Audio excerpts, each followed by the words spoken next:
Statistiques à deux variables, chapitre de terminale technologique. Nous allons voir dans cette deuxième vidéo ce qu'est un nuage de points. Si on a compris ce qui a été vu dans la vidéo précédente, une série statistique à deux caractères, quantitatifs, ça veut dire qu'ils se mesurent, qu'on appellera x avec un petit i et y un petit i, x indice i, y indice i, toutes les valeurs qu'on va récupérer de notre étude statistique. On dira qu'il s'agit d'une série double, tout le monde comprend pourquoi une série double, c'est qu'on a récupéré deux valeurs.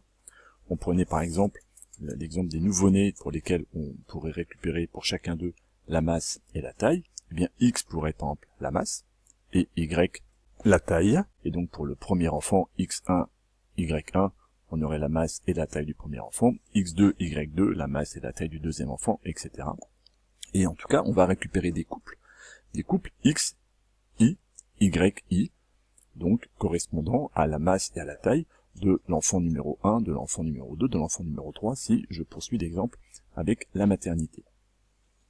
Et donc, on pourrait résumer cette situation du poids et de la taille des nouveau-nés par un tableau, et on appellerait donc xi par exemple toutes les valeurs des poids des nouveau-nés, yi leur taille, et on aurait le premier enfant numéro 1 dans lequel on mettrait son poids et sa taille. On aurait une première valeur x1 pour son poids, y1 pour sa taille, x2, y2 pour le deuxième enfant, etc., etc., etc., jusqu'à le nombre effectif total de ma série que je vais étudier. Un tableau comme ça avec des x et des y, cela doit vous rappeler des choses déjà rencontrées en mathématiques, des coordonnées de points. Et tout naturellement, on va avoir envie de représenter dans un repère orthogonal. Orthogonal, ça veut dire avec les axes perpendiculaires, eh bien des points.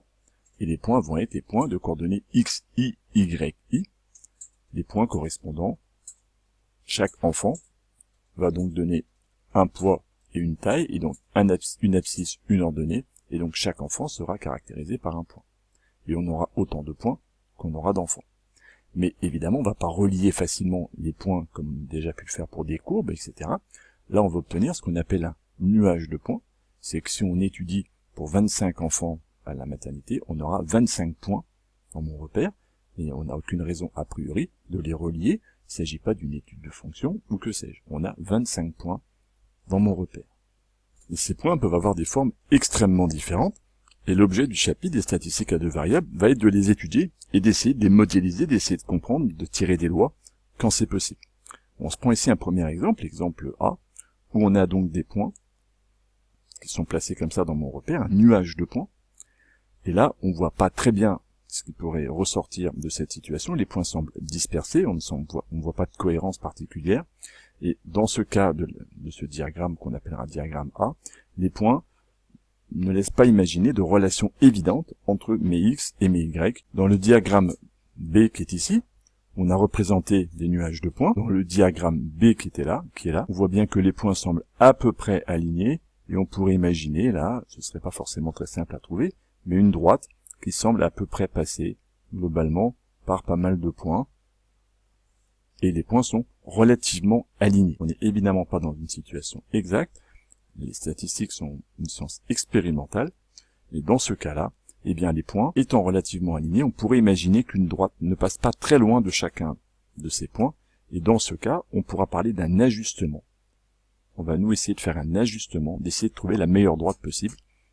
Ce sera l'objectif de ce chapitre. Voilà donc une troisième situation ici, avec un nuage de points qui est représenté dans ce repère. Là, les points ne sont pas alignés, ils ne sont pas non plus mis n'importe comment comme dans la première situation. On semble voir apparaître une sorte de courbe qui pourrait ressembler à peut-être une branche de parabole. Alors, là il n'est pas question ici comme ça de le déterminer précisément, mais on voit quand même une certaine cohérence dans ces points-là, et les points ne sont pas mis de façon anarchique dans mon repère. Et donc dans cette situation, eh bien on pourrait trouver par ordinateur ou à la calculatrice une relation entre les deux variables, et un ajustement est possible. Cet ajustement il est bien plus compliqué que dans le cas précédent. Il est évidemment plus simple de travailler avec une droite qu'avec ce genre de courbe, et ce genre d'ajustement n'est pas au programme de terminale technologique. Nous en avons donc terminé pour cette deuxième vidéo, qui avait pour idée de vous faire comprendre le lien entre les statistiques à deux variables et les nuages de points, et l'objectif du chapitre qui va être de trouver des ajustements dans les cas les plus simples.